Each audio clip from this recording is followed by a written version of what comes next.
시작합니다. 또다시 한 주가 시작되어지는 월요일입니다. 이 영상 찍을 때마다 조금 어떤 생각이 있다면요, 어떻게 인사해야 될지 그게 고민이 되어질 때가 있습니다. 지금도 그런 것 같습니다. 매일 똑같은 영상을 찍고 있는 상황 가운데서 그래서 조금은 좀 달라지는 모습들이 있으면 좋지 않겠나라는 생각이 들어지는데, 그럼에도 불구하고 쉽지 않은 것 같습니다. 또다시 새롭게 한 주가 시작되어지는데 어떻게 잘 이어나가신지 궁금합니다. 또 너무 집에만 처박혀 있지 마시고, 또한 뭐랄까 계속적으로 게임이나 그런 것들을 하면서 그렇게 지내기보다는, 시간을 허비하기보다는 세월을 아낄 수 있는 저 여러분이 되면 좋지 않겠나라는 생각이 들었습니다. 특별히 이제 얼마 남지 않은 수련회가 있습니다. 지금 계속적으로 코로나 상황 가운데서 어떻게 되어질지 좀 막막하기만 한 상황 가운데 있습니다.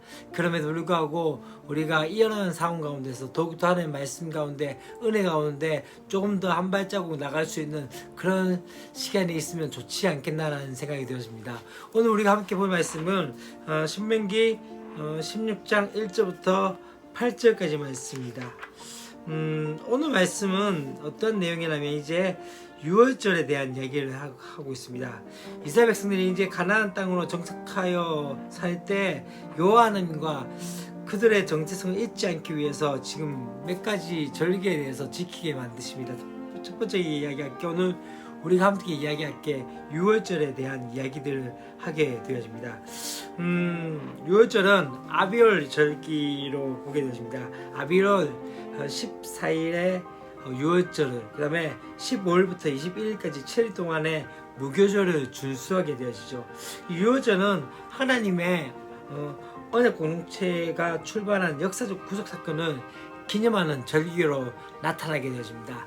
오늘 말씀 가운데 우리가 보고자 하는 1절부터 2절까지 말씀 가운데는 유월절 준수와 장소에 대한 부분에 대해서 말씀하고 있고, 이제 3절부터 8절까지 말씀에는 유월절 제사를 드리는 방법에 대해서 이야기를 하고 있는 것을 보게 되어집니다. 먼저 유월절 준수와 장소에 대해서 어떻게 이야기합니까? 이스라엘이 이 아비월을 지켜서 이제 하나님 앞에서 유월절을 지내야 하는 이유는 여호와께서 이 이스라엘을 어디에서, 애굽에서 인도에 내셨기 때문인 것이죠. 그렇기 때문에 출애굽 후에 이 시내산에서 하나님과 언약을 맺은 후에 어떻게 됩니까? 맺음으로써 이 이스라엘은 하나님의 백성, 그 다음에 한 가족으로 새롭게 태어나는 모습들을 보게 되어집니다.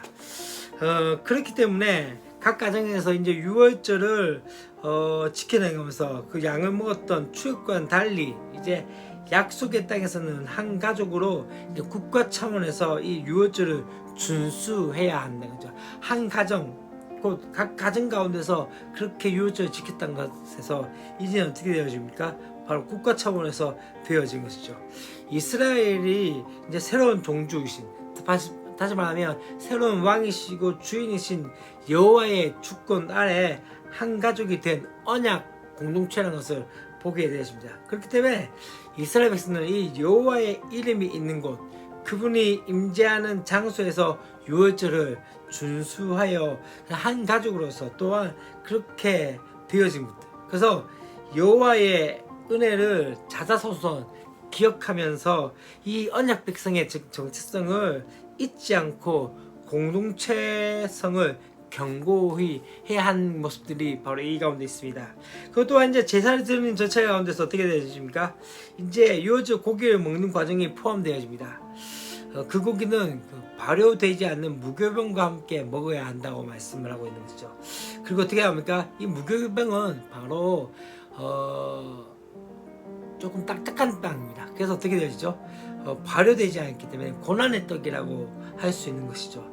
이 떡을 왜 먹냐면요, 애굽에서 보낸 이 고난의 세월에 또 세월가 급히 이 애굽을 떠난 것을 상징하기 때문이죠.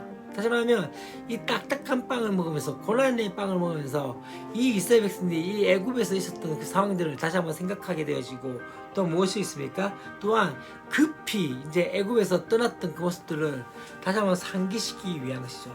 이스라엘은 절기 전체 즉 유월절과 무교절을 준수하여서 어떻게 합니까? 애굽에서 겪은 다양한 경험을 다시 한번 기억하게 만드는 것이죠.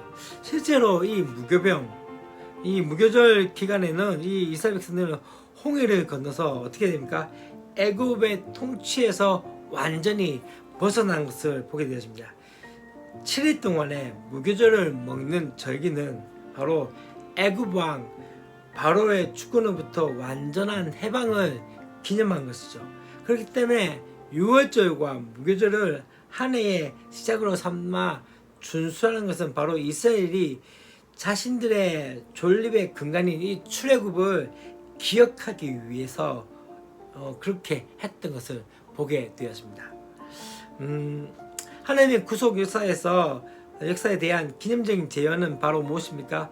출애굽의 의미를 더욱 부각할 뿐만 아니라 또한 어떻게 하죠? 바로 가나안 땅에서 어떻게 살아야 할지에 대해서 삶의 방향성을 제시하는 원동력이 되어집니다.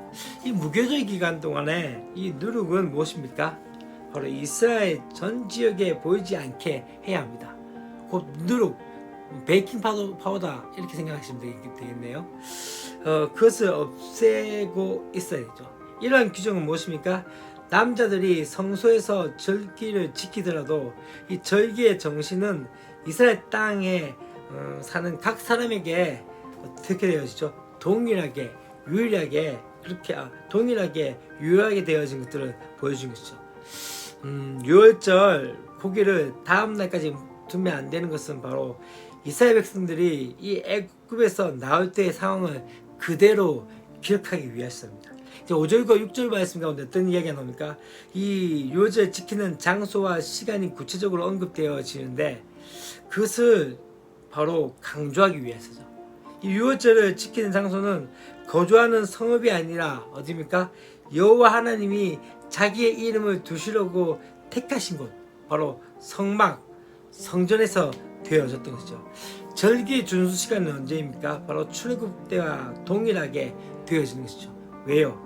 그것은 바로 이 여호와께서 밤에 애굽 전체에 심판하실 때 바로 이스라엘에게 피할 길을 주셔서 보호하신 것들을 생생하게 기념하기 위해서 그렇게 했다는 것을 보게 되어집니다.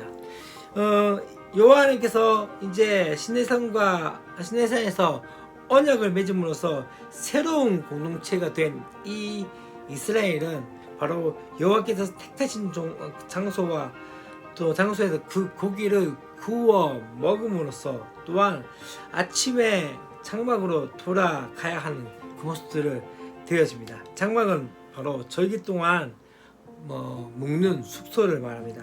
7일 동안에 무교병을 먹고 7째 날에 여호와 앞에서 성회로 같이 모이게 되어집니다. 이날은 안식일 원칙이 적용되어서 일상적인 일을 하지 못하게 만들었습니다. 정리하면 바로 이 유월절과 무교절은 어떤 것입니까?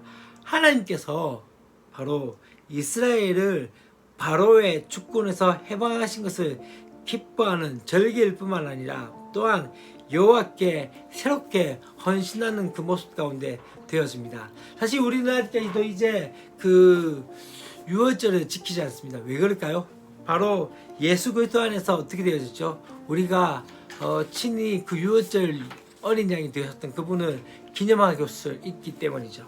그렇기 때문에 중요한 것은 무엇이죠? 바로 이 유월절을 바라보면서 친히 유월절의 어린 양이 되신 그 예수 그리스도를 생각하며 또한 그분께 나아감을 통해서 이 유월절을 다시 한번 생각하는 거죠. 여러분 참 중요한 것 중에 하나는 예수 그리스도의 말미암아 마치 어떻게 되어집니까? 하나님께서 친히 유월절의 어린 양의 피로서 그 가운데서 집에 문서줄의 발음을 통해서 이미 심판이 넘어가게 되어졌던 그 모습들처럼 우리에게도 그런 은혜들이 동일하게 되어진 것이죠. 모든 사람이 죄를 범하였기 때문에 하나님의 영광을 이루지 못했지만은 우리 가운데 어린 양 되신 예수 그리스도, 유월절의 어린 양 되신 예수 그리스도를 통해서 우리는 어떻게 되어집니까?